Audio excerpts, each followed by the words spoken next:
Assalamualaikum warahmatullahi wabarakatuh.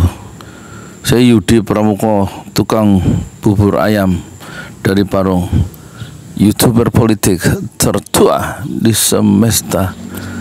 Kalau dipikir-pikir ya, kita lihat podcast itu, jadi rakyat itu tampaknya ngurusi pemimpin ya.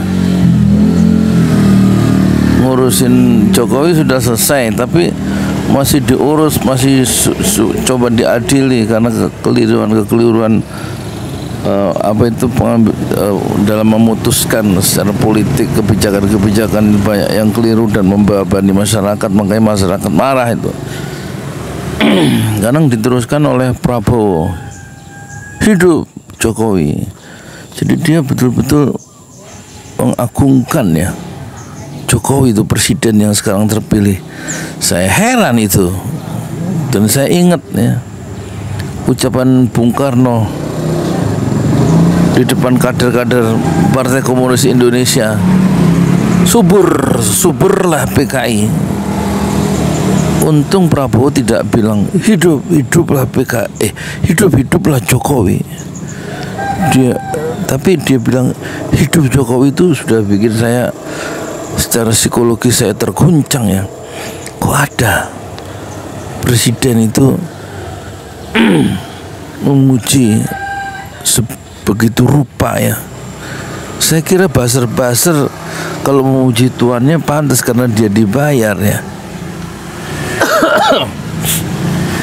Ya, memuji Jokowi sampai tingkat dewa itu kalau buzzer pantas karena dia dapat uang untuk membuat konten-konten atau komentar-komentar yang menghajar lawan Jokowi dan kemudian memuja tuannya yaitu Jokowi. Tapi kalau ucapan yang begitu mengagungkan Jokowi seperti hidup Jokowi yang dilakukan oleh Prabowo itu kok kurang pantas ya, kurang etis gitu. Tapi soal etik nggak terlalu juga diperhitungkan sih ya, nggak perlu ndak semua etik kata Prabowo, dan dia mempersetankan etik. Jadi etik itu memang dikeluarkan ya dari kosakata demokrasi kita, dikeluarkan oleh Prabowo, dan dia menggantinya dengan persatuan. Persatuan itu maksudnya menyatukan semua unsur-unsur jahat dan unsur-unsur yang baik dalam kabinetnya dia.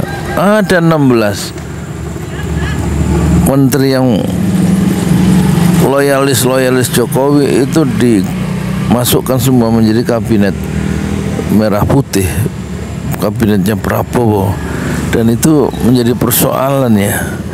Dan juga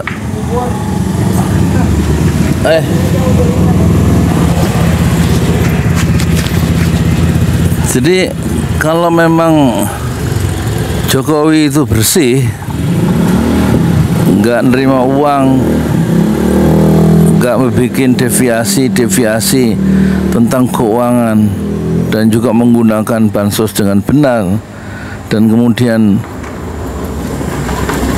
akuntabel, transparan, dan lain-lain, dan juga menggunakan kekuasaannya dengan adil.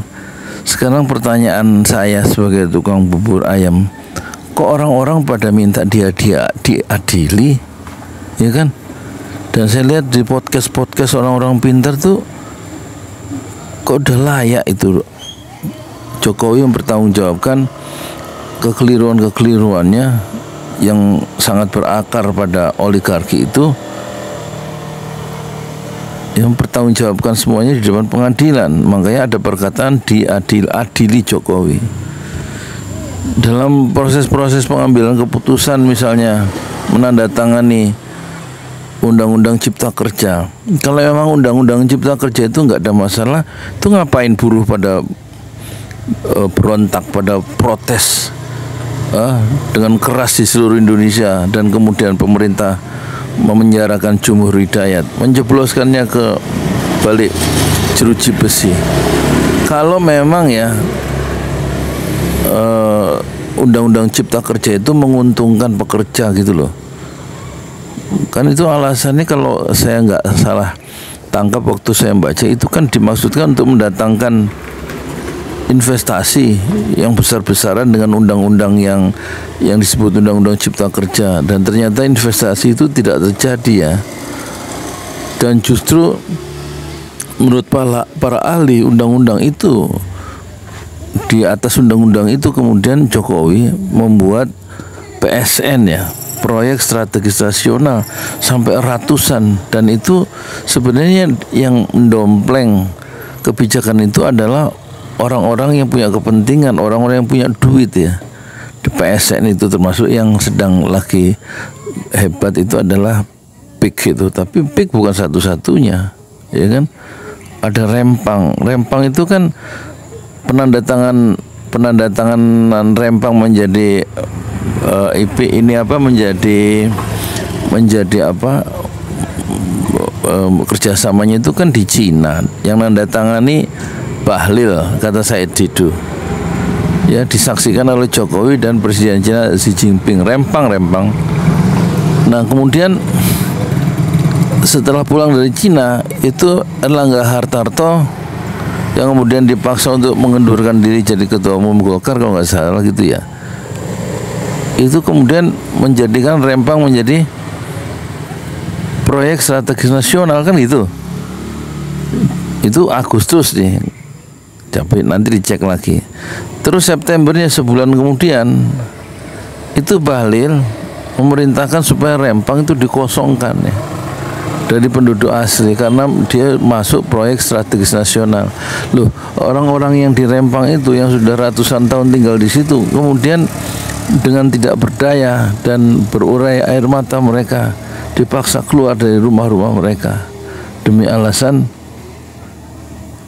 lokasi yang mereka tempati selama ini itu sudah menjadi proyek strategis nasional. Dan Bahlil bilang tidak menggusur mereka tapi menggeser, tetapi dia lupa coba posisi dia itu sebagai orang penduduk Rempang dan digeser ya, dipaksa keluar dengan hinaan, dengan intimidasi dan tekanan. Apakah Bahlil merasa bisa menerima kediamannya tiba-tiba dicabut ya, dia dari akar-akar kulturalnya di Rempang itu? Tapi masalahnya kan Bahlil bukan orang Rempang. Nah itu masalah, dia orang Papua ya, dan masalahnya dia bukan hanya orang Papua, dia orang istana. Dan masalahnya Bahlil bukan orang istana, dia berakar pada Jokowi. Dan masalahnya bukan hanya Bahlil berakar pada Jokowi, dia bersekutu dengan oligarki kan gitu ya. Nah ini penyakit apa yang orang rakus terhadap kekuasaan dari pejabat-pejabat kita di era Jokowi, dan termasuk Jokowi itu kita kan nggak yakin ya sebagai rakyat. Kalau rakyat nggak persoalkan apa betul mereka itu pejabat-pejabat itu orang-orang yang suci seperti malaikat yang diturunkan dari langit ketujuh. Soal hilirisasi itu kata Luhut Binsar Panjaitan adalah legasi besar dari Jokowi. Kita terus bertanya, kan kita bukan orang bodoh-bodoh amat meskipun saya orang bubur ayam, tapi kan informasi terbuka ya. Apa dalam izin-izin hilirisasi itu, soal nikel dan lain-lain dalam proyek Cina itu, apa nggak ada golden share? Apa yang melakukan izin nggak dapat saham gitu? Tentu yang punya kekuasaan yang memberikan izin bukan orang bodoh ya. Tentu dia akan mengeluarkan menagih ya komitmen atau memberikan sebagian saham dari perusahaan yang menggerakkan hilirisasi itu, supaya proyek hilirisasi jalan. Tentu perusahaan-perusahaan Cina ya suka atau tidak, sukarela atau tidak, dia memberikan bagian saham ya terhadap penguasa. Siapa penguasanya? Ya aku nggak tahu. Saya kan bukan penguasa, saya kan tukang bubur. Nah, kalau ada orang kemudian bahwa hilirisasi adalah proyek legasi terbesar dari Jokowi, kita ragu tuh ya. Orang yang ucapkan gitu tentu juga punya kepentingan ya. Dia juga punya mobil perusahaan listrik yang dapat subsidi dari pemerintah. Jadi dibikin sendiri pemerintah sebagai sebagai regulator, yang dia pemainnya juga dan sekaligus pemain. Ya akhirnya dia bikin regulasi, bikin aturan untuk perusahaan-perusahaan yang dia bikin ya, supaya untung dengan regulasi. Nah itu yang kata Anies, kalau jadi pemain, kalau jadi regulator, jangan jadi pemain merangkap regulator gitu loh. Jadi kalau dilihat dari jejak-jejak digital dan juga percakapan di podcast itu, memang ada masalah ya. Jokowi itu kok sampai orang itu dengan marah, penuh amarah ya, membuat tagline "Adili Jokowi", karena ada ketidakadilan di sana ya. Ketidakadilan. Itu yang pertama. Yang kedua soal Prabowo. Kata Prabowo itu juga sama tuh, narasinya membela rakyat, membela bangsa, dan kita tidak nggak percaya gitu loh ya. Banyak orang-orang bermasalah di era Jokowi, menteri-menterinya itu sekarang dipakai ya. Bagaimana kita bisa membersihkan halaman kalau sapunya itu kotor? Lah ngono ah. Ngerti nggak maksud saya? Itu kalau kata Adi Masardi, persoalan Prabowo itu bukan persoalan persatuan katanya. Memang dia gandrung pada persatuan, tapi masalahnya adalah bagaimana menyatukan ya kata dan perbuatan. Di situ masalahnya, dan disitulah bencana dari pemimpin ketika kata dan ucapan tidak bersatu dalam satu diri yang sama.